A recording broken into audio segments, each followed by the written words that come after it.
Meus amados, nós vamos dar hoje sequência à nossa exposição bíblica no livro do profeta Isaías. Nós já começamos há cerca de um mês e estamos aprendendo como Isaías desenvolve a sua defesa do tema deste livro, que eu quero convidar irmãos a nós lermos a uma só voz esse tema que vamos acompanhar durante toda a exposição do livro de Isaías. Vamos lá, irmãos, juntos, a uma só voz, recitar o tema deste livro. Vamos lá? O Senhor removerá a iniquidade, trazendo a promessa por meio do reino e da pessoa do Messias. É claro que nós sabemos que Isaías estava se referindo à pessoa de Jesus, a pessoa do Salvador, a qual ele profetiza 700 e tantos anos antes de Jesus ter nascido. Como nós já vimos, irmãos, Isaías possui uma divisão natural, do capítulo 1 ao 39 e depois do 40 até o 66. Nessa primeira divisão, irmãos, onde, é claro, nós estamos ainda no começo, o tema, o tom principal é de repreensão e uma palavra de perigo a respeito da vinda da disciplina do Senhor, do juízo de Deus, por causa da rebeldia do povo. Esse é o tom principal, mas nós já vimos nesses poucos capítulos que já caminhamos que aqui e acolá nós temos vislumbres das bênçãos de Deus, as bênçãos futuras prometidas ao povo de Deus. Então o Senhor usa essas duas estratégias para chamar o seu povo a uma mudança, chamar o seu povo a uma transformação. E essa mensagem de duas vias nós vimos no capítulo 1, no capítulo 2, depois no capítulo 3 sendo completado com o capítulo 4, e hoje nós vamos chegar ao capítulo 5. Hoje, em especial, nós vamos ver uma mudança na estratégia do Senhor. A palavra é mais dirigida ao alerta, ao aviso, para que esse povo acorde, para que esse povo se desperte do procedimento contrário à vontade de Deus que o povo de Judá e Jerusalém do 8º século a.C. estava vivendo. Nosso texto começa com a mesma imagem que nós vimos lá no capítulo 3, versículo 14, isto é, a imagem da vinha do Senhor. Essa é uma imagem que Jesus também usa, ele retoma em suas parábolas, igualando o povo de Judá e o povo de Israel a essa vinha do Senhor, e nós vamos falar disso um pouco mais adiante. Isaías capítulo 5, irmãos, é o nosso texto de hoje, que eu quero convidar-nos a lermos a uma só voz. Dá uma olhada à sua esquerda e à direita e vê se alguém precisa pegar uma carona na sua Bíblia para podermos ler a uma só voz, Isaías, capítulo número 5. Ok? Estamos a postos? Amém, igreja? Ok, vamos lá. Diz assim a palavra do Senhor: Cantarei para o meu amigo o seu cântico a respeito de sua vinha. Meu amigo tinha uma vinha na encosta de uma fértil colina. Ele cavou a terra, tirou as pedras e plantou as melhores videiras. Construiu uma torre de sentinela e também fez um tanque de prensar uvas. Ele esperava que desse uvas boas, mas só deu uvas azedas. Agora, habitantes de Jerusalém e homens de Judá, julguem entre mim e a minha vinha. Que mais se poderia fazer por ela que eu não tenha feito? Então, por que só produziu uvas azedas quando eu esperava uvas boas? Pois eu lhes digo o que vou fazer com a minha vinha. Derrubarei a sua cerca para que ela seja transformada em pasto. Derrubarei o seu muro para que seja pisoteada. Farei dela um terreno baldio. Não será podada nem encapinada. Espinheiros e ervas daninhas crescerão nela. Também ordenarei às nuvens que não derramem chuva sobre ela. Pois bem, a vinha do Senhor dos Exércitos é a nação de Israel, e os homens de Judá são a plantação que ele amava. Ele esperava justiça, mas houve derramamento de sangue. Esperava retidão, mas ouviu gritos de aflição. Ai de vocês que adquirem casas e mais casas, propriedades e mais propriedades, até não haver mais lugar para ninguém e vocês se tornarem os senhores absolutos da terra. O Senhor dos Exércitos me disse: sem dúvida, muitas casas ficarão abandonadas, as casas belas e grandes ficarão sem moradores. Uma vinha de 10 alqueires só produzirá um pote de vinho, Um barril de semente só dará uma arroba de trigo. Ai dos que se levantam cedo para embebedar-se e se esquentam com a vinho até a noite. Harpas, liras, tamborins, flautas e vinho há em suas festas, mas não se importam com os atos do Senhor, nem atentam para a obra que as suas mãos realizam. Portanto, o meu povo vai para o exílio por falta de conhecimento. A elite morrerá de fome e as multidões de sede. Por isso, o Sheol aumenta o seu apetite e escancara a sua boca. Para dentro dele descerão o esplendor da cidade e a sua riqueza, o seu barulho e os que se divertem. Por isso, o homem será abatido e a humanidade se curvará, e os arrogantes terão que baixar os olhos. Mas o Senhor dos Exércitos será exaltado em sua justiça. O Deus Santo se mostrará santo em sua retidão. Então ovelhas pastarão ali, como em sua própria pastagem. Cordeiros comerão nas ruínas dos ricos. Ai dos que se prendem à iniquidade com cordas de engano, e ao pecado com cordas de carroça, e dizem: que Deus apresse a realização da sua obra, para que a vejamos. Que se cumpra o plano do Santo de Israel, para que o conheçamos. Ai dos que chamam ao mal, bem, e ao bem, mal, que fazem das trevas luz e da luz trevas, do amargo doce e do doce amargo. Ai dos que são sábios aos seus próprios olhos e inteligentes em sua própria opinião. Ai dos que são campeões em beber vinho e mestres em misturar bebidas, dos que por suborno absolvem o culpado, mas negam justiça ao inocente. Por isso, assim como a palha é consumida pelo fogo e o restolho é devorado pelas chamas, assim também as suas raízes apodrecerão e as suas flores, como pó, serão levadas pelo vento, pois rejeitaram a lei do Senhor dos Exércitos, desprezaram a palavra do Santo de Israel. Por tudo isso, a ira do Senhor acendeu-se contra o seu povo, e ele levantou sua mão para os ferir. Os montes tremeram, e os seus cadáveres estão como lixo nas ruas. Apesar disso tudo, a ira dele não se desviou, sua mão continuou erguida. Ele levanta uma bandeira, convocando uma nação distante, e assobia para um povo dos confins da terra. Aí vêm eles, rapidamente. Nenhum dos seus soldados se cansa nem tropeça. Nenhum deles cochila nem dorme. Nenhum afrouxa o cinto. Nenhum desamarra a correia das sandálias. As flechas deles estão afiadas. Preparadas estão os seus arcos. Os cascos dos seus cavalos são duros como pedra. As rodas dos seus carros são como um furacão. O rugido deles é como o do leão. Rugem como leões ferozes. Rosnam enquanto se apoderam da presa e a arrastam, sem que ninguém possa livrá-la. Naquele dia, rugirão sobre Judá como o rugir do mar. E se alguém olhar para a terra de Israel, verá trevas e aflição. Até a luz do dia será obscurecida pelas nuvens. Como eu disse, diferente do que vimos, irmãos, nas mensagens anteriores, no capítulo 5, Deus não traz aquela palavra mais de refrigério ou de uma oferta alternativa para o futuro, caso ele se arrependesse. Talvez pela teimosia que se segue até agora, Deus aperta o discurso, Deus endurece o discurso para mover o seu povo ao arrependimento.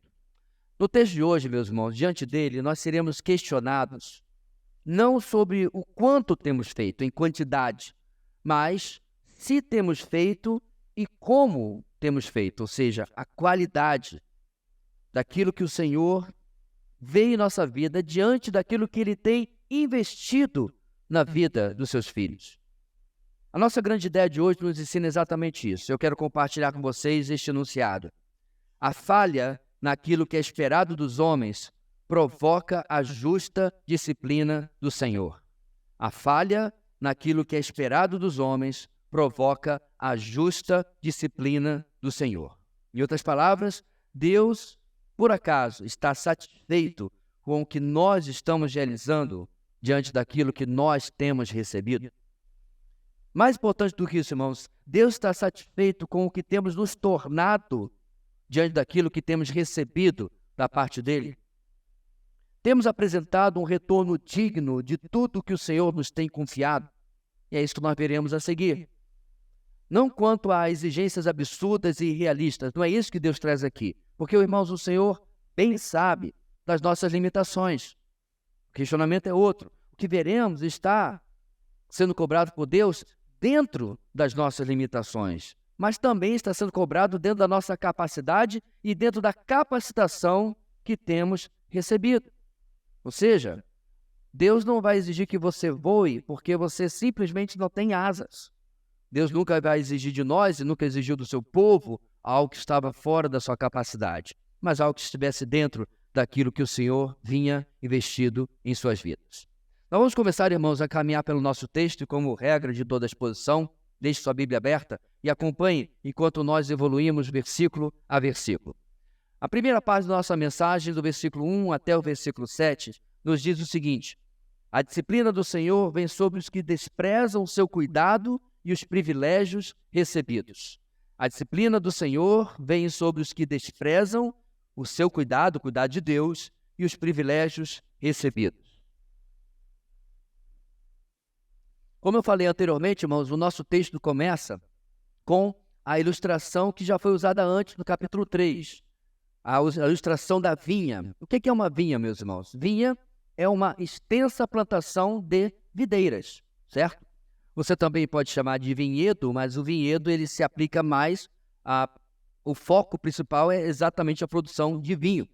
Já a vinha simplesmente produz uvas para os mais diversos objetivos, ou seja, é uma grande plantação de videiras. E no começo, irmãos, nós temos uma canção ou um poema. E esse poema fala do meu amigo. A expressão melhor, irmãos, aqui no nosso texto, inclusive traduzida em outras versões, é a canção do meu amado. Isaías introduz um texto de repreensão, de alerta, deixando claro que este alerta, que esta repreensão, que este puxão de orelha, não se origina de ira ou raiva. Muito pelo contrário, é a canção do amado. É a repreensão do amado, ou seja, se origina, o objetivo é o amor de Deus por este povo. Ou seja, é um poema de amor de Deus pelo seu povo, pela sua vinha, por aquela nação que tanto ele cuidava. A canção começa, no verso 1, já estabelecendo que o Senhor havia colocado a sua vinha, diz o texto, na encosta de uma fértil colina. Ou seja, o que era mais necessário para que essa vinha produzisse com abundância, o Senhor já havia providenciado, já havia provido, ou seja, um terreno fértil. Quero que você guarde essa ideia, meus irmãos, porque esse é o começo, é a base, o começo do argumento do capítulo 5, naquilo que Deus está confrontando com o seu povo. Ou seja, o quanto Deus investiu neste povo e o quanto o povo respondia de uma maneira completamente contrária, completamente antagônica. E não se tratava, meus irmãos, apenas de um terreno fértil. Olhe na sua Bíblia no verso 2. O Senhor cavou e removeu as pedras. Agora, diga-se passagem, meus irmãos, isso aqui não é exagero. Isso é algo extremamente abundante na terra de Israel. Então, quando você anda, por exemplo, no deserto de Israel, certo? Você não vai ver como, por exemplo, o deserto do Saara, areia para tudo quanto é lado, dunas. Não, você vê pedra. Já é difícil andar na areia, mas você vê aquele terreno pedregoso, difícil de andar, não é lisinho, não é tranquilo, é cheio de pedra para tudo quanto é lado. E lá no deserto, pelo menos no deserto da Judéia, onde nós passamos, lá do nada você via aquelas plantações de tâmaras, que é uma grande cultura em Israel, protegidas, cuidadas com tecnologia, agora, no século XXI, mas é a mesma ideia. Para plantar ali, você teve que remover toda aquela camada de cima, de pedras, e Deus fez isso para que a sua vinha tivesse um terreno fértil, um terreno cuidado, um terreno preparado. E esse terreno pedregoso, irmãos, me lembra a parábola dos solos que Jesus contou em Mateus capítulo 13. Jesus falou sobre o terreno pedregoso entre os lugares aonde a semente caiu, onde o semeador lançou a semente. Lá nós lemos o seguinte: parte dela, ou seja, a parte da semente, caiu em terreno pedregoso, onde não havia muita terra, e logo brotou, porque a terra não era profunda. Mas, quando saiu o sol, as plantas se queimaram e secaram, porque não tinham raiz. Ou seja, meus irmãos, esta não era a situação da vinha que o Senhor plantou, da vinha do povo de Deus. Ali estavam, nesse terreno fértil, cuidado, as melhores videiras, com o melhor terreno, com o melhor preparo e o melhor cuidado. Ou seja, coisa de qualidade e pronta para se esperar uma grande colheita. E para concluir, o dono da vinha fez mais duas coisas para cuidar da sua vinha. Primeira, construiu uma torre de sentinela. E segundo, um tanque de prensar uvas. Essa torre, meus irmãos, por que você precisava disso? Ela iria servir para que a vinha fosse vigiada contra inimigos, tanto humanos quanto animais. Judá estava sob a guarda, sob a vigilância do Senhor. Judá poderia lembrar, meus irmãos, quando ouviu o que Isaías está falando, do Salmo 121, por exemplo. No Salmo 121, nós lemos, e você conhece o texto, levanto os meus olhos para os montes e pergunto, de onde me vem o socorro? O meu socorro vem do Senhor, que fez os céus e a terra. Ele não permitirá que você tropece. O seu protetor se manterá alerta. Sim, o protetor de Israel não dormirá. Ele está sempre alerta. O Senhor é o seu protetor. Como sombra que o protege, ele está à sua direita. De dia o sol não o ferirá, nem a lua de noite. O Senhor o protegerá de todo mal, protegerá a sua vida, o Senhor protegerá a sua saída e a sua chegada, desde agora e para sempre. Se não estivessem satisfeitos com a imagem da torre, eles poderiam lembrar do Salmo 18. O Senhor é a minha rocha e a minha fortaleza e o meu libertador. O meu Deus é o meu rochedo, em quem me refugio. Ele é o meu escudo e o poder que me salva. E aí o texto termina, e a minha torre alta. Assim, meus irmãos, Israel estava protegido. E o povo, no fundo, sabia disso. O povo cantava isso, porque os salmos eram músicas. Além da torre, meus irmãos, Deus cuidou de fazer um tanque de prensar uvas, ou o lagar, como é chamado em outras versões. O que é esse lugar, meus irmãos? O lagar, ou tanque de prensar uvas, era o lugar onde as uvas eram colocadas e elas eram pisoteadas, ou, se não fosse dessa maneira, que também é feito, inclusive em outros países, uma pedra era rolada por cima, puxada por um animal, certo? Nós vimos isso também lá em Nazaré, uma reconstituição do que era feito naquela época, tanto com uvas, com azeitonas e outros cereais também. E o objetivo era tirar aquele líquido para poder produzir ou suco de uva, mas principalmente vinho como resultado. Então, por que Deus, na ilustração que ele faz do seu povo, ele diz que ele colocou ali um lagar, um lugar para prensar uvas? Porque, meus irmãos, Deus havia providenciado que Israel, que Judá, fosse uma nação que fosse bênção para outros, que produzisse não literalmente vinho, mas bênçãos para todas as nações. Esse foi o objetivo desde o começo, que de tamanha prosperidade, de tamanha bênção que Israel fosse, tal como, lembra da rainha de Sabá? Ela viaja milhares de quilômetros para ir até Jerusalém nos dias de Salomão, para conhecer a grandiosidade daquele reino. E aí, quando as pessoas ficassem surpresas, de queixo caído, dizendo, como é que a nação de vocês é assim? Para quem que eles apontariam? Para Deus. Mostrando que era a bênção do Senhor que havia feito tudo isso. Então, Deus havia providenciado o melhor terreno, o melhor adubo, as melhores condições, proteção, propósito para que esse povo glorificasse a Deus. Então, está tudo certo, não é verdade? Não. Porque ainda não passamos sequer do versículo 2 e ele nem acabou ainda. Olhe na sua Bíblia. No versículo 2, meus irmãos, infelizmente, na sequência, o autor da canção, Deus, declara que apesar de tudo isso, apesar que ele esperava uvas boas, só obteve uvas azedas. Outras traduções colocam como uvas brabas. Mas a melhor coisa, meus irmãos, para você entender aqui, é que eram uvas desprezíveis, imprestáveis, não serviam para nada. No máximo, poderia pegar e usar de adubo, porque não tinha serventia nenhuma para se comer. Deus esperava coisas boas, uvas boas, mas só saiu uvas imprestáveis. Diante desse quadro, no verso 3, o Senhor se volta para o povo para que eles mesmos julgassem entre ele e a sua vinha, entre o Deus que havia investido tudo o que podia e a vinha que não havia retornado nada. É o que nós vemos, meus irmãos, no verso 4. De um lado, a pergunta retórica: que mais se poderia fazer por ela que eu não tenha feito? Aqui, meus irmãos, o Senhor está invocando a memória, não apenas daquele momento na história de Judá, mas 1.400 anos desde o chamado de Abraão, quando a história com Israel começou a se formar. Na chamada de Abraão, na libertação do Êxodo, na conquista da Terra Prometida, até chegar aos dias de Isaías. São 1.400 anos onde o Senhor vem zelando e cuidando desse povo. Entra geração, sai geração, e o cuidado do Senhor e tudo que Deus provia para esse povo vinha sendo desprezado vez após vez. E aí vem a segunda pergunta retórica.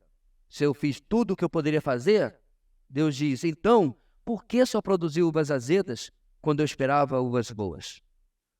Amados, que verdades terríveis trazem agora para serem confrontados com o povo de Deus. Que terrível, meus irmãos, não para eles apenas, mas também seria para nós, quando nós somos confrontados e desafiados a julgar entre o que o Senhor tem nos dado e o que nós temos respondido, retornado ao nosso Deus. Eu quero deixar bem claro, meus irmãos, antes de nós continuarmos, que Deus sabia disso para com o seu povo também. Nós jamais retornaremos ao Senhor à altura do que Ele tem nos dado. Isso é fácil sabermos. E esse eu já disse desde o começo, não é a questão, o ponto de Deus aqui. E nem é o ponto de Deus com cada um de nós. Deus sabe das nossas limitações, mas ajudar, meus irmãos, aqui, não é como se Ele dissesse assim, Senhor, nós tentamos, mas só deu essa colheitazinha aqui, olha, só deu essas poucas toneladas de uvas. Eu sei, era para ter dado muito mais, mas só deu isso aqui. Mas deu. O que Deus está acusando o povo é que não deu nada. E o que deu era completamente imprestável. Diante desse quadro, a canção inclui mais descrições da disciplina do Senhor. O desprezo do povo pelos privilégios que Deus tinha colocado sobre eles não ficaria sem consequências. No verso 5, primeiro, a proteção que a torre simbolizava seria removida. Como? A cerca e o muro seriam derrubados. Sem isso, meus irmãos, os inimigos, tanto humanos quanto animais, perceberiam a vulnerabilidade de Judá e invadiriam.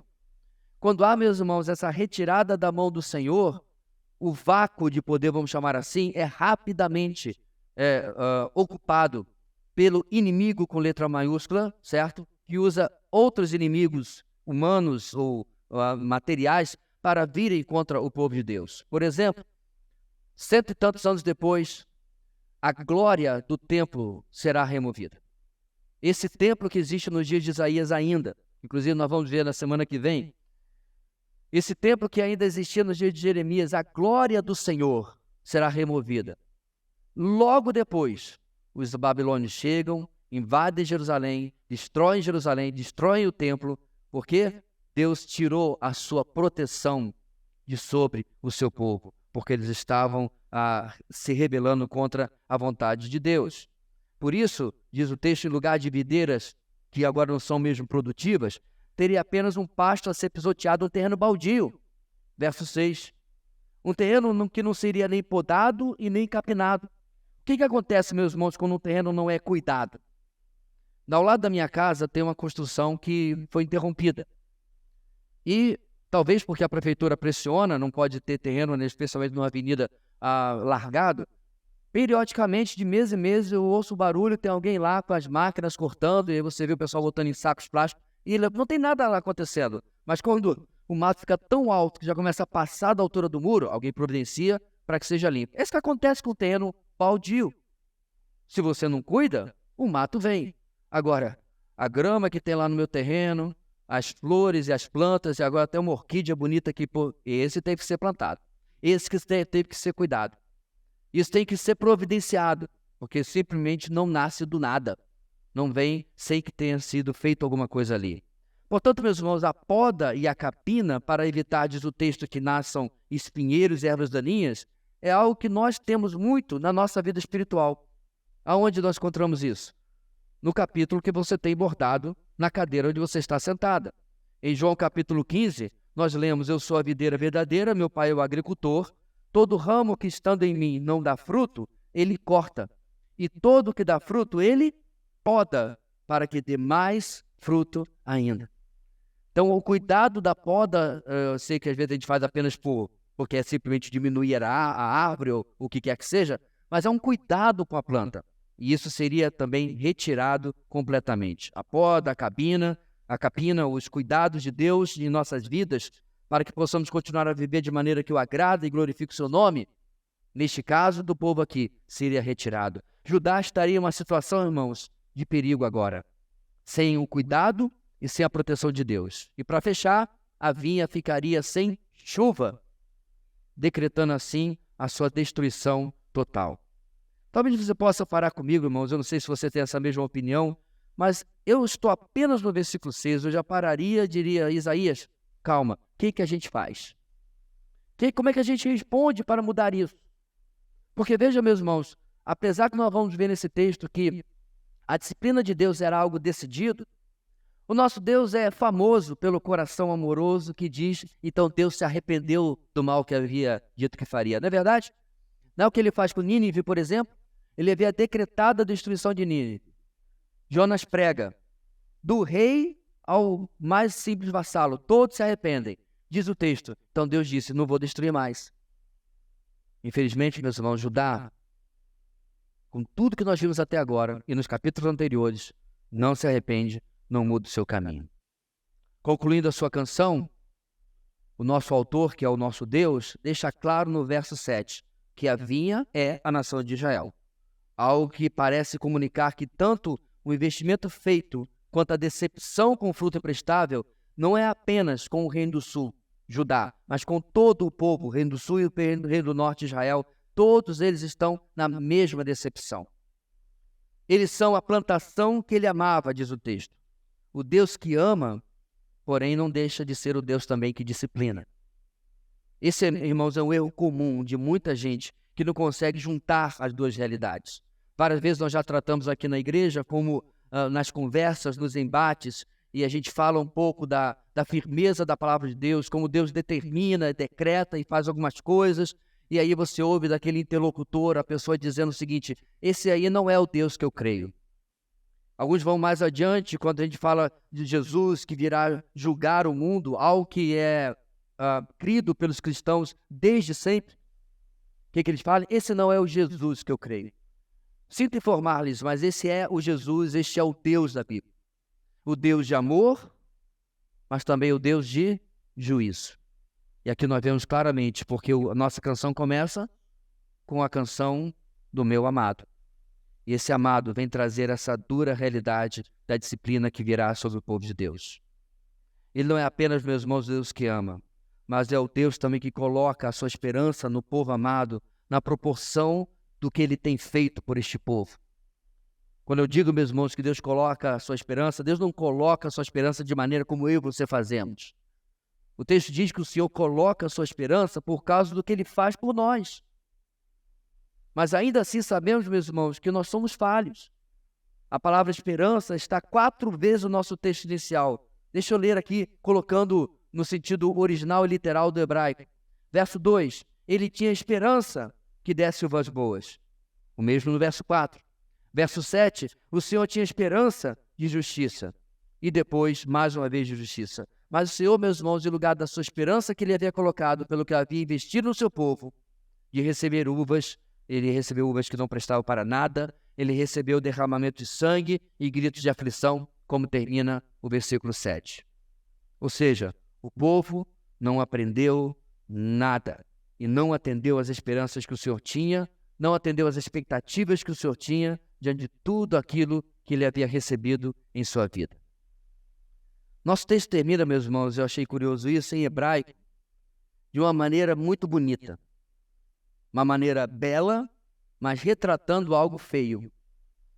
Diz o texto que Deus esperava em seu povo, e o que aconteceu com eles? A esperada justiça, mispat, foi substituída por derramamento de sangue, mispó. Em vez de retidão, sedaca, houve angústia, seaca. Então, até nisso, Deus tomou cuidado de trazer uma bela poesia para mostrar que tudo o que ele esperava, ele recebeu exatamente o oposto. Depois dessa canção, desse poema, o Senhor vai voltar ao estilo profético normal, de prosa. Ele passará agora, irmãos, a descrever o que são essas uvas azedas, ou uvas bravas, ou uvas amargas. O que são essas uvas imprestáveis? E detalhe, irmãos, não eram coisas difíceis de se perceber. Porque caso a vinha do Senhor, diante do que ele disse, vocês produziram o contrário do que eu esperava, caso eles dissessem, do que você está falando? Pastor, você acha que o povo seria ousado o suficiente para fazer isso? Sim, porque eles vão fazer isso nos dias de Malaquias. Lembra? Vocês me roubaram e o povo fez o quê? E o que lhe temos roubado? Eles questionaram a crítica que Deus trouxe a eles, gerações depois. Assim somos nós, irmãos. Muitas vezes, irmãos, quando as pessoas nos fazem acusações, nós nos fazemos de desentendidos. O Senhor, então, meus irmãos, não daria essa oportunidade aos habitantes de Judá. A partir do próximo contexto, ele começa a mostrar quão claros e conhecidos eram os pecados do povo e como eles precisavam claramente de arrependimento. Então, em primeiro lugar, irmãos, a disciplina do Senhor vem sobre os que desprezam o seu cuidado e os privilégios recebidos. Durante o resto da nossa mensagem, eu quero que você faça um exercício de inventário. Nós vamos falar sobre isso mais no final. Pense no quanto você tem recebido do Senhor. Pense, por exemplo, cristão, que você poderia ter nascido em um país sem liberdade. Você poderia ter nascido em um país onde você fosse uma minoria, por exemplo. Não apenas uma minoria, mas uma minoria perseguida. Você poderia ter nascido, talvez, em um lar onde a sua fé fosse muito mais questionada do que é hoje. Você poderia estar congregando em uma igreja onde absolutamente não fosse pregado o evangelho e nem a sã doutrina.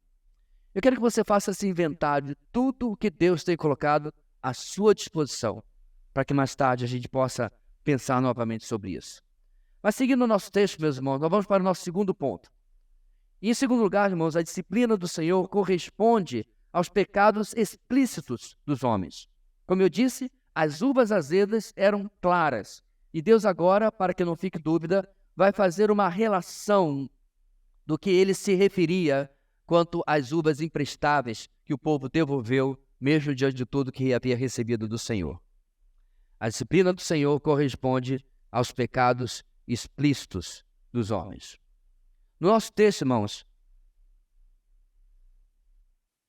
o Senhor vai trazer ou vai dizer 6 vezes ai. Ai, ou oi, em hebraico, significa um termo de surpresa desagradável diante daquilo que está vendo. E começando os seus ais, no verso 8, diz que eles acumulavam propriedades. A princípio, alguém pode ter lido esse texto, como nós lemos agora há pouco, e pensado, mas qual o problema com isso? Eles eram visionários, eles compravam terra, né? Mas vamos lá, tem 3 problemas, irmãos, neste contexto com essa atitude deles. Primeiro, a compra dessas propriedades era feita usando o poder econômico de alguns sobre uma população que estava sofrendo pelas injustiças sociais que o próprio profeta Isaías já havia denunciado nos capítulos anteriores. Então eram os muito, muito, muito ricos se aproveitando da necessidade e da carência da população mais pobre. Algo, meus irmãos, inclusive, que eu lembrei, é muito semelhante que você vai verificar o vilão Harry Potter no filme A Felicidade Não Se Compra, onde ele está passo a passo comprando cada vez mais propriedades e querendo comprar toda a cidade lá no filme de Bedford Falls. Aliás, um filme antigo de 1946, que se você nunca assistiu, é muito bom. A Felicidade Não Se Compra. Esse é o vilão. E esse é exatamente o que esses homens estavam fazendo aqui. Poder econômico, tentando tomar conta de absolutamente tudo. Porque a questão aqui, meus irmãos, o problema não é ser rico, mas usar de sua riqueza para explorar a pobreza de outros. Esse ai, em segundo lugar, é ruim porque também estava transgredindo a lei mosaica. Em Levítico, capítulo 25, diz que era proibido a venda permanente de casas e campos fora das cidades moradas. Isso porque, meus irmãos, no ano do jubileu, que acontecia de 50 anos, mesmo que você vendesse alguma coisa, aquilo voltaria para o dono original. É a lei. Eles estavam, de novo, desrespeitando aquilo que Deus havia declarado para o seu povo. Em terceiro lugar, isso está errado e o problema é que essa era uma atitude de total desprezo para com os avisos que o profeta Isaías estava trazendo. O profeta Isaías estava dizendo, olha, vai vir o exílio babilônico, vocês vão ser levados daqui. E eles simplesmente não estavam nem aí e continuavam vivendo e comprando propriedades como se nada fosse acontecer. E esse é o primeiro ai que o Senhor traz contra eles. Qual é a consequência desse, irmãos? Versos 9 e 10. Tais casas construídas sobre as casas dos necessitados ficariam vazias. O Senhor está falando aqui, é claro, meus irmãos, do exílio. Tudo seria destruído. Mesmo as propriedades agrícolas ficariam sem gente para produzir, chegando ao ponto de uma grande propriedade de 10 alqueires, certo? Só produzirem um único pote de vinho de aproximadamente 23 litros. 10 alqueires, meus irmãos, são equivalentes a mais de 27 campos de futebol como o do Maracanã. Então é óbvio que essa extensão toda produziria milhares de litros de vinho, mas não teria ninguém para produzir, porque o povo estaria sendo levado cativo e ia produzir quase nada. Além disso, um barril inteiro de semente resultaria em somente uma arroba, isto é, 15 quilos de trigo apenas. Ou seja, 12avos da colheita que seria esperada por toda essa semente. O que Deus está dizendo aqui, meus irmãos? Vocês estão planejando grandiosidade de forma contrária à minha pessoa. Ótimo, vocês vão ter miséria. Vocês estão pensando em acumular, vocês vão perder tudo, porque vocês estão em rebeldia contra a minha palavra. E aí vem o segundo ai, versos 11 e 12. O segundo ai é contra a bebedeira, a qual durava, diz o texto, o dia inteiro. Eles, inclusive, acordavam cedo. Para quê? Para trabalhar? Não. Para começar a beber mais cedo. Em seguida, passava o dia farreando, festejando. Eu quero destacar aqui, meus irmãos, que é sempre bom lembrar, a lei mosaica, a religião judaica, estava repleta de festas ou festivais. Tabernáculos, luas novas, pentecostes, festas da colheita, tinham muitas, mas não é esse tipo de festa que está aqui no nosso texto. Inclusive, a palavra hebraica é diferente. Essas festas eram diferentes daquelas que serviam para a adoração a Deus e a comunhão entre o povo. Aqui, meus irmãos, são banquetes, onde se buscavam apenas o prazer carnal desenfreado, o comer e o beber até não se aguentar mais, a autoindulgência. Enquanto isso, estavam completamente desinteressados para com as coisas de Deus. Seus olhos estavam apenas voltados para aquilo que eles desejavam, e o Senhor não estava entre aquilo que eles desejavam. Mais importante, meus irmãos, eles estavam também completamente desinteressados do que o Senhor estava falando por meio dos profetas e dos avisos que o Senhor enviava. Esse é o segundo ai. Vocês estão se embebedando e fugindo da realidade que eu venho trazendo para vocês. E diante disso, de novo, as consequências são enumeradas. Versos 13 a 15. O aviso claro de que o exílio, era uma realidade, está novamente presente. Apesar das nossas traduções colocarem no futuro, irmãos, o texto, na verdade, originalmente está no presente, significando o quê? É como se Deus dissesse, para mim, vocês já estão no exílio. Já aconteceu, a disciplina já está decretada, mesmo que, inclusive, ela ainda levasse 150 anos para que, de fato, acontecesse lá no tempo de Jeremias. Logo em seguida, Isaías completa que o exílio seria porque faltava ao povo conhecimento. E aí, meus irmãos, me deu o trabalho, e obviamente é o meu trabalho, mas o detalhe de olhar se esta era a mesma palavra de um outro texto. E era. Porque a palavra usada aqui, meus irmãos, não é um mero acúmulo de informações no cérebro, não é esse tipo de conhecimento. Aqui é o conhecimento de um aprendizado, de um entendimento acumulado por viver em obediência e fidelidade. Eu poderia dizer, meus irmãos, que é mais uma maturação, uma maturidade, onde você vai aprendendo de Deus e vivendo o que está aprendendo de Deus e vai crescendo, vai se fortalecendo, vai amadurecendo cada vez mais. É isso que Deus está dizendo para o povo. Vocês vão para o exílio porque falta a vocês esse tipo de conhecimento. Talvez se eu chamar vocês aqui e eu cobrar a lei, está tudo de cor, mas vocês não vivem nada. E aí eu lembrei, meus irmãos, que um contemporâneo de Isaías avisava ao povo do norte com a mesma palavra. E eu me refiro a Oséias. Meu povo foi destruído porque falta conhecimento. Percebam novamente, não é o mero acúmulo de informações. Não é o mero acúmulo de doutrina e teologia que a gente está falando aqui. Essas coisas são importantes, essas coisas são ponto de partida, é importante conhecer a palavra de Deus, mas o Senhor está cobrando do seu povo, irmãos, mudança de vida, diante de tudo que eles receberam da parte do Senhor. Isso, meus irmãos, é algo muito sério. Em nosso texto, meus irmãos, isso resultaria por eles não obedecerem em exílio, fome e sede, como você vê no final do versículo. Deus iria trazer esse peso porque o povo estava desprezando aquilo que eles vinham recebendo do Senhor. Não aprendiam com os erros do passado, não aplicavam o novo conhecimento e o novo aprendizado ao seu presente e mantinham-se, continuavam na mesma desobediência, na mesma rebeldia, no mesmo curso contrário ao Senhor. E aí, para ilustrar, meus irmãos, como Deus vai trazer peso e disciplina sobre eles, ele usa uma palavra que nós temos dificuldade de entender no português porque não estamos no mesmo pensamento da cultura judaica, que é Sheol. Algumas Bíblias, inclusive, de forma precipitada, traduzem como apenas sepultura ou até inferno. Mas vamos lá. O que é Sheol, meus irmãos? O Sheol é o lugar de morte, ou melhor dizendo, o lugar após esta vida. No pensamento judaico, ele tem dois compartimentos.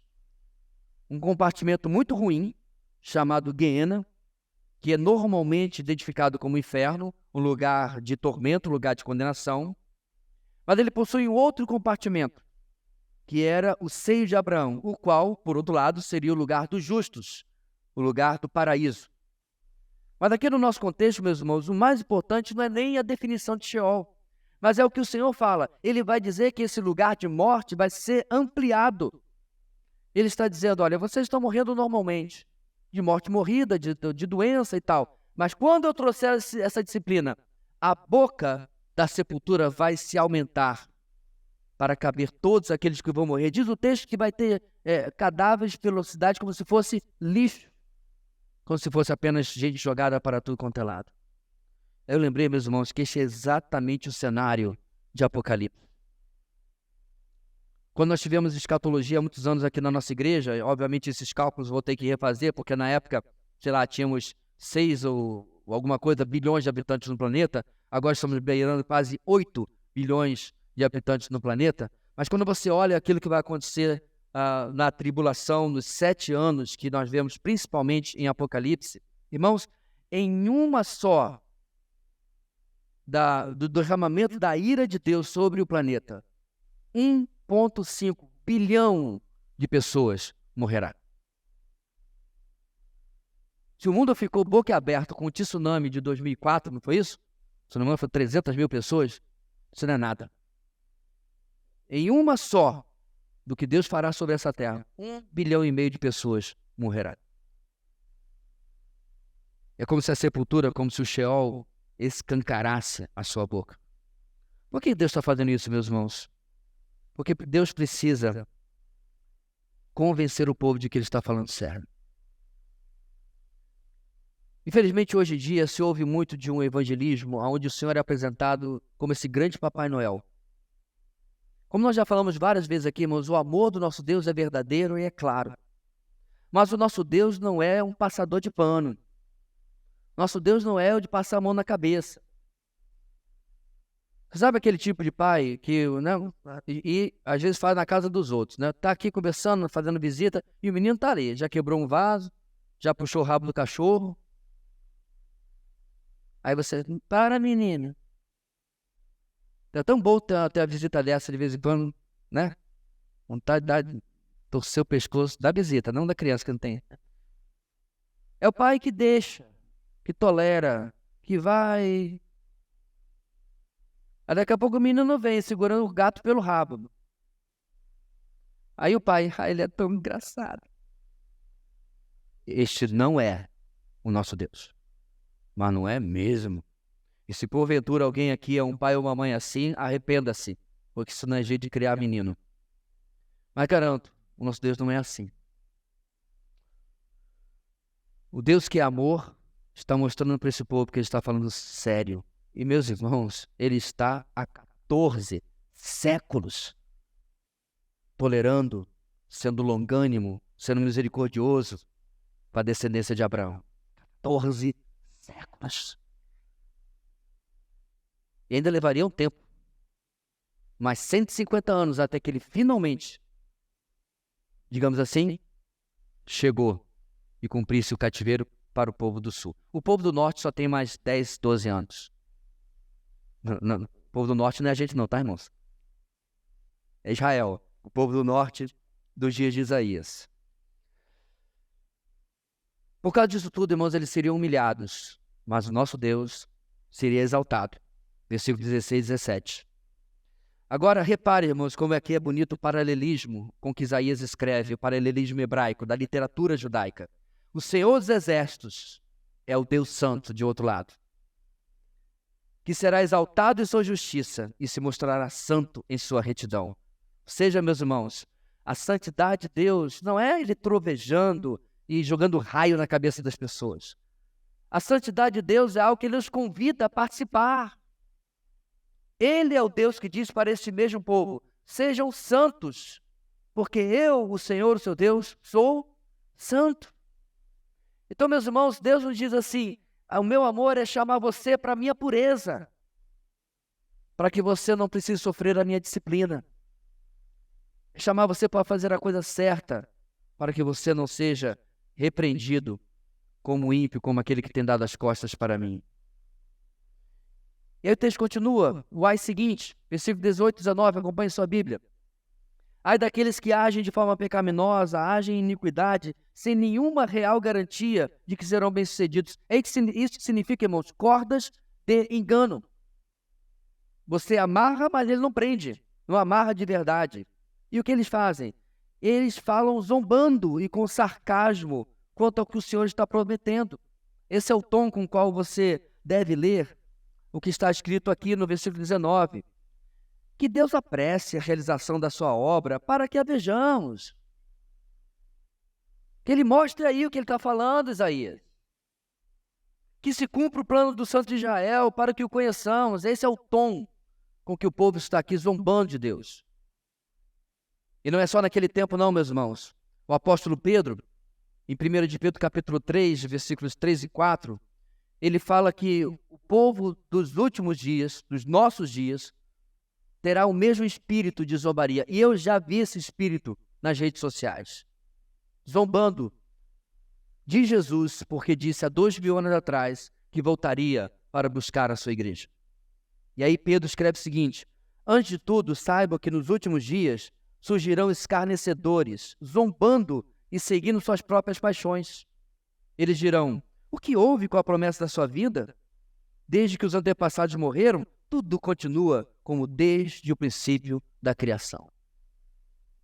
Esses são aqueles, meus irmãos, que vão se arrepender amargamente de duvidar do Deus fiel, que não é homem para que minta, e que vai cumprir todas as suas promessas, como já cumpriu tantas outras até o dia de hoje.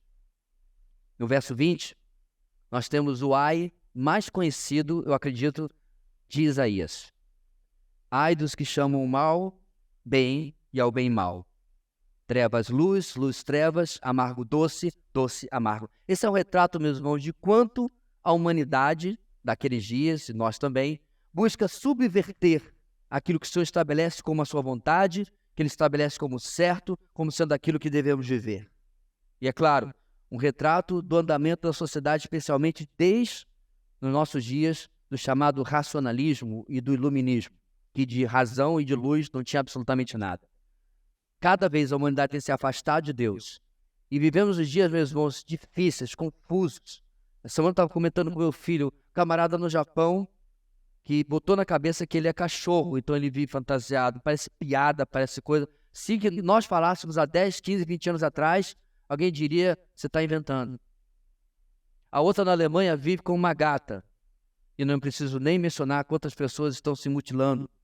Nos Estados Unidos, crianças de 12 anos estão passando por mastectomia total, porque alguém botou na cabeça delas no caso, de que elas nasceram no corpo errado, chamando o mal bem e o bem mal. E eu poderia seguir, meus irmãos, as cortes, o judiciário, em todo o mundo. É praticamente impossível você chegar em um país que não tenha algum nível de corrupção. Raros são os que assim procedem. ou não procedem? Portanto, meus irmãos, quando o Messias vier instaurar o seu reino, ele vai mostrar que é possível ter, inclusive, um Detran que funciona. Brincadeiras à parte, ou qualquer outro órgão, ou qualquer iniciativa. Sabe aquele buraco na sua rua que já está fazendo aniversário? Não vai ficar lá. O ponto aqui, meus irmãos, é que não é difícil. Deus está dizendo que haja justiça na terra se vocês seguissem o que eu quero para vocês. Mas não é isso que o homem quer. O homem quer, muito pelo contrário, andar longe do Senhor. E esse, novamente, irmãos, de chamar o mal bem, é um retrato dos últimos dias. Olha como Paulo resume, meus irmãos, ao falar da vinda do anticristo, certo? Aquele que vai reinar na tribulação. Só 7 aninhos. Ele diz o seguinte, irmãos, a vinda desse perverso, ele está se referindo ao anticristo, é segundo a ação de Satanás com todo o poder, com sinais e com maravilhas enganadoras. Ele fará uso de todas as formas de engano, da injustiça para os que estão perecendo, porquanto rejeitaram o amor à verdade que os poderia salvar. Retrato dos nossos dias. Por essa razão, Deus lhe envia um poder sedutor, a fim de que creiam na mentira e sejam condenados todos os que não creram na verdade, mas tiveram prazer na injustiça. Perceba, meus irmãos, que nem as pessoas dos dias de Isaías, nem as do nosso tempo, nem as do futuro, são vítimas. Elas são presas do maligno, primeiramente, é verdade, porque rejeitaram o amor à verdade que os poderia salvar. Então, só então, o Senhor lhe dá esse espírito sedutor, de um poder sedutor, onde eles vão abraçar de vez o mal. Essa é a razão, meus irmãos, porque o mal reinará de forma tão grande durante a tribulação, quando a humanidade inteira vai atrás de um homem que a Bíblia identifica como o anti-Jesus, o anticristo. Faltam 2 ais. O penúltimo, versículo 21. O ai contra os que ignoram a sabedoria divina, dada por meio de seus profetas como Isaías.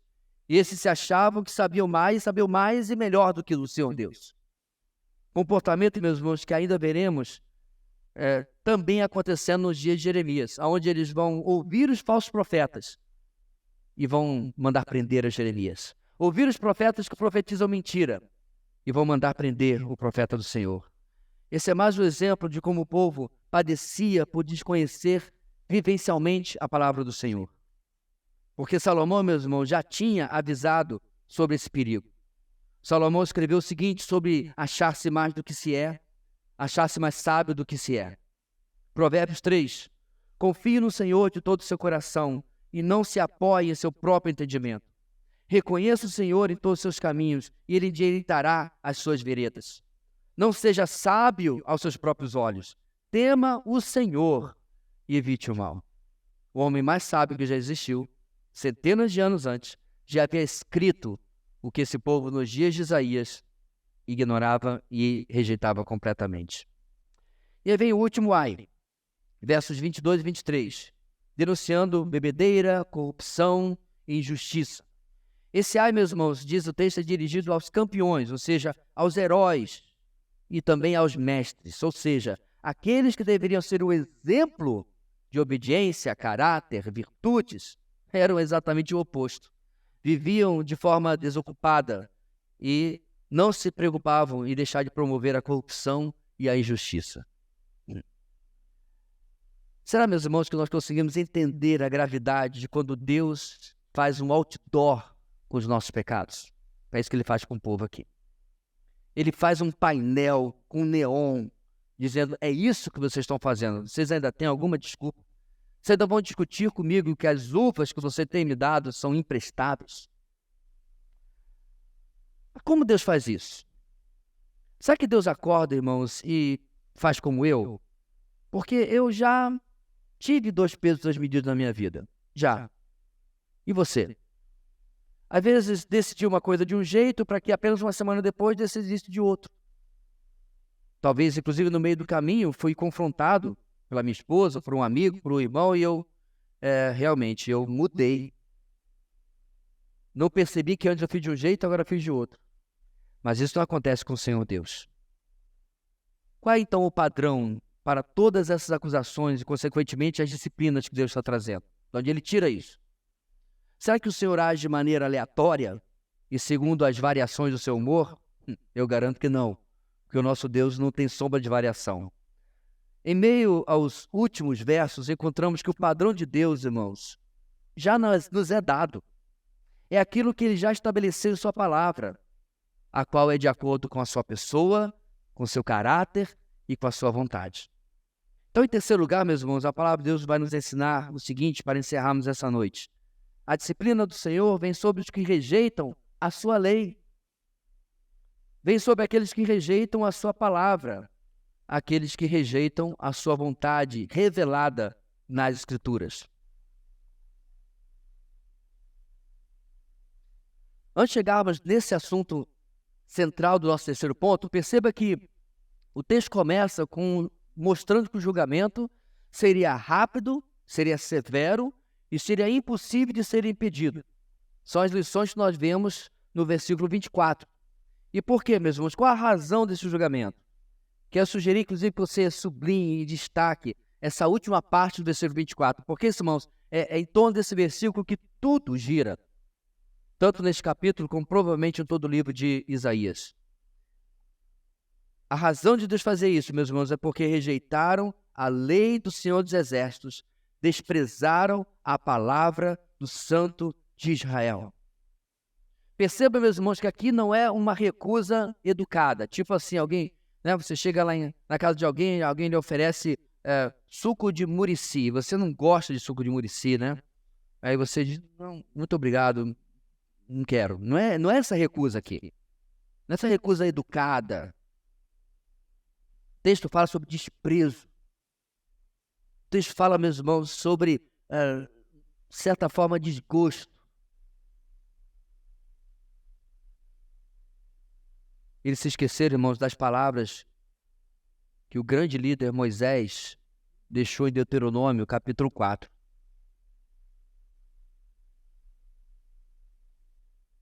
Deuteronômio, capítulo 4, irmãos, são palavras de despedida. Moisés tem literalmente os dias contados.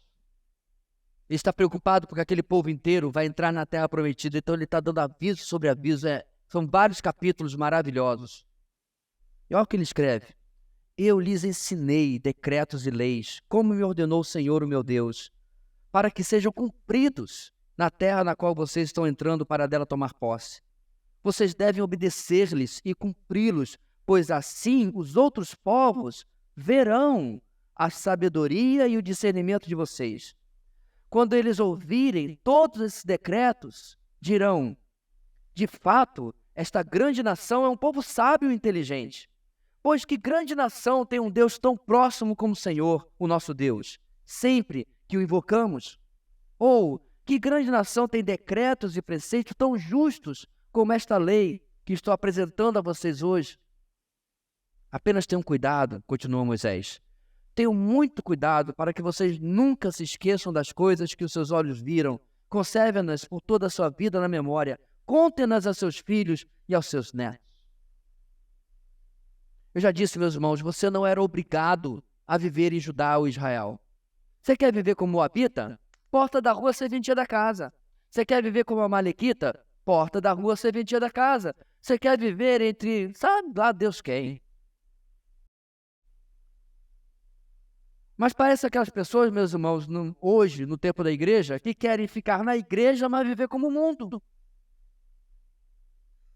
Esse é um bom resumo do retrato de Judá e de Israel dos dias de Isaías e de muitos outros dias também no Antigo Testamento. Queriam estar dentro das bênçãos pactuais, porém, queriam viver como queriam, longe do Senhor. Então, rejeitaram com desprezo aquilo que os diferenciava, os distinguia de todas as outras nações. Não perca de vista, meus irmãos, que essas duas questões estão unidas. Se rejeitamos o Senhor, desprezamos também a sua palavra e vice-versa. Não há como nos arvorarmos de viver para Deus se não estamos nem aí para a palavra, para as Escrituras. Não tem como nos vangloriar de também amar as Escrituras se não vivemos em obediência e submissão ao Senhor. Uma coisa está intrinsecamente ligada com a outra. Aqui precisamos lembrar, meus irmãos, como as profecias do Antigo Testamento funcionavam. E aí Deus está mostrando para esse povo que no futuro Ele irá trazer sobre eles grandes destruições, porque eles estão desprezando o tempo todo a palavra do Senhor. Essa postura de desprezo para com o Senhor e a sua palavra era presente nos dias de Isaías, levou até o cativeiro babilônico, mas também, meus irmãos, se estendeu depois, você vê isso presente nos dias de Jesus, e por incrível que pareça, você continua vendo hoje tanto no povo de Israel como em todo o mundo.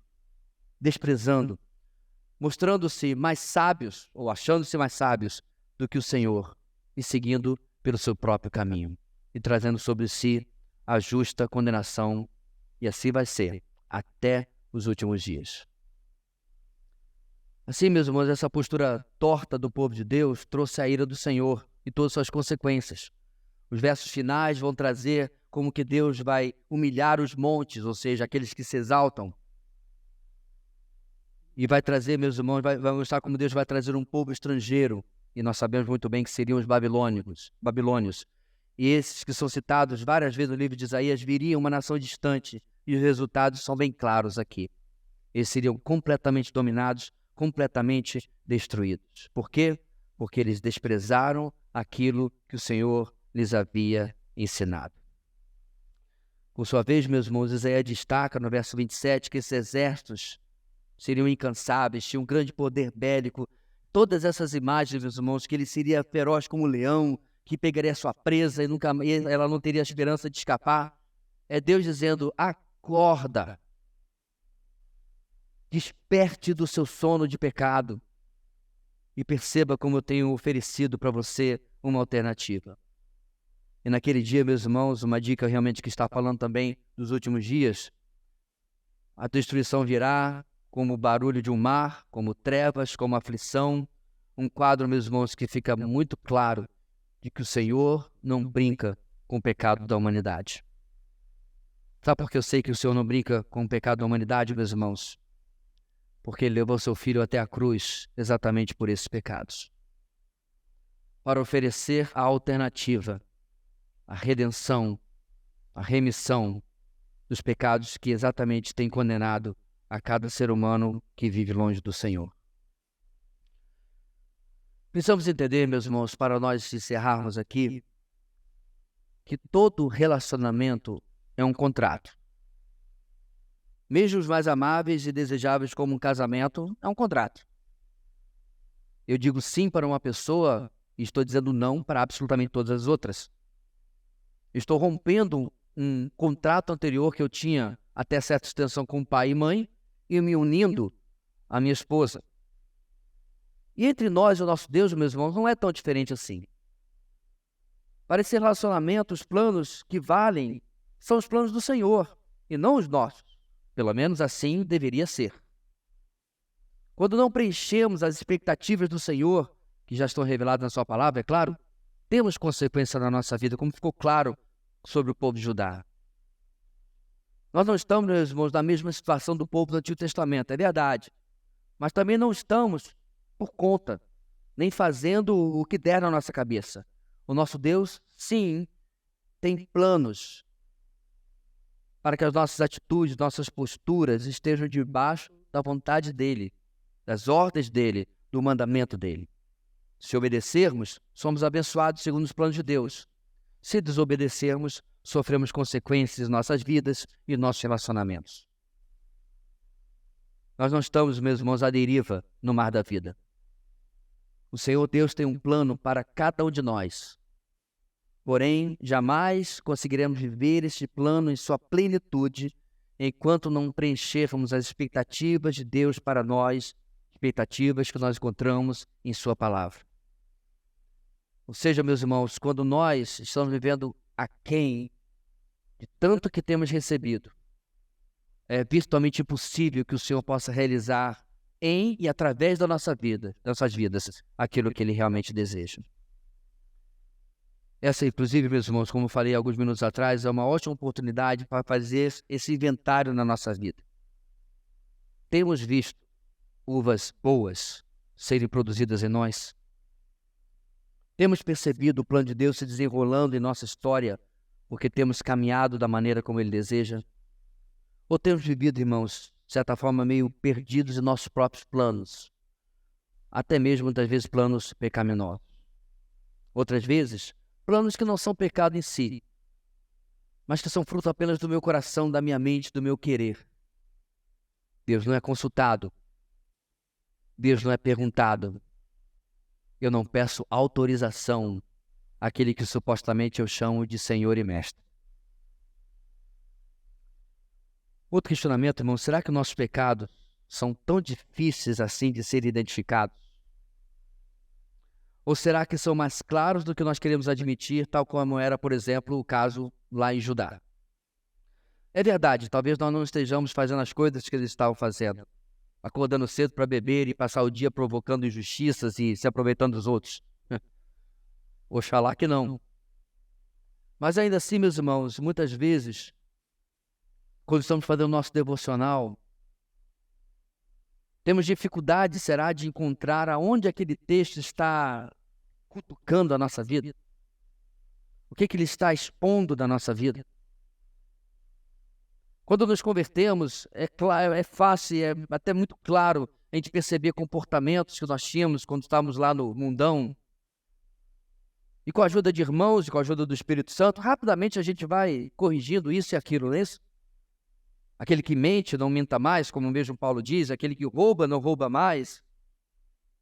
Mas aí, meus irmãos, quando a gente passa das coisas mais óbvias e estão na superfície, é lá no profundo que a coisa fica mais difícil de mudar. Aquilo que está enraizado na nossa personalidade, no nosso caráter.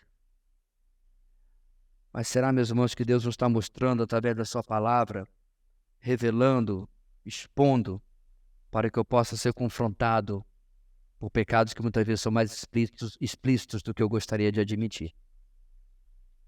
Por fim, absolutamente tudo que recebemos do Senhor, podemos conferir, entender, perscrutar por meio da palavra do Senhor.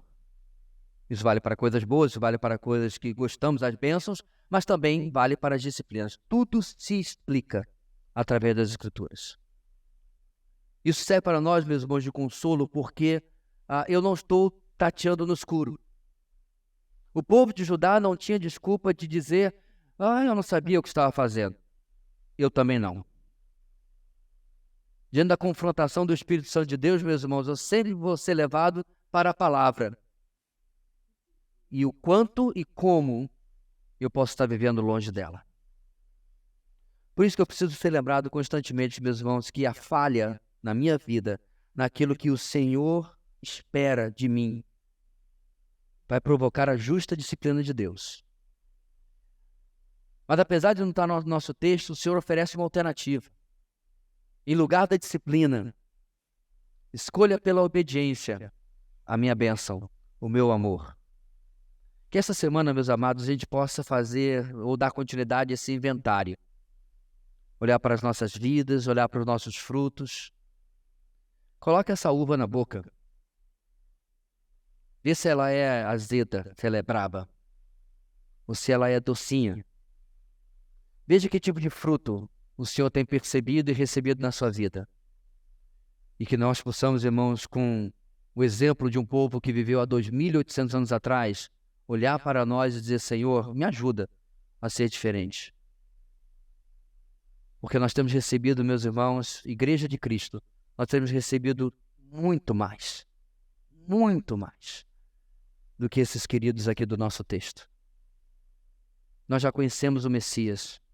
Ele já morreu e ressuscitou por nós. Ele já prometeu que estaria conosco todos os dias, até a consumação do século. Ele já prometeu um consolador, um companheiro no caminho. Preciso continuar? A lista dos nossos privilégios, irmãos, é quilométrica diante daquilo que Deus ainda fez por esses que estão aqui nesse texto. Que Ele receba, meus irmãos, aquilo que Ele é digno, aquilo que Ele merece da vida de cada um de nós. Oremos. Meus queridos, muito obrigado, porque desde mesmo antes de Lhe conhecermos, o Senhor já nos conhecia, já vinha investindo na nossa vida, protegendo-nos, guardando-nos, até o dia que nos encontramos com Cristo, com o nosso Senhor e Salvador. Obrigado, Deus, porque nós temos, de fato, mais do que merecemos, mais do que precisamos, Que nós possamos, ó Deus, responder com o fruto do contentamento, da gratidão, da vida de serviço, de submissão e tantas outras coisas, meus irmãos, meu Deus, que retrate que eu e meus irmãos temos percebido que mesmo que não consigamos dar tudo que tu mereces, nada pode nos impedir de continuar tentando. Apesar de, ó Deus, quando ouvimos a palavra do salmista, que darei ao Senhor pelos benefícios que me tem dado, que a minha resposta, que a nossa resposta possa ser: Senhor, tal como Pedro, à beira do mar, não ousava responder que lhe amava da maneira como o Senhor o amava, ainda assim nós vamos continuar tentando. Vamos continuar buscando lhe servir, lhe amar e dedicar a nossa vida no máximo da nossa capacidade, da nossa força. Ajuda-nos, ó Deus, nesse sentido. É a nossa oração em nome de Jesus. Amém e amém.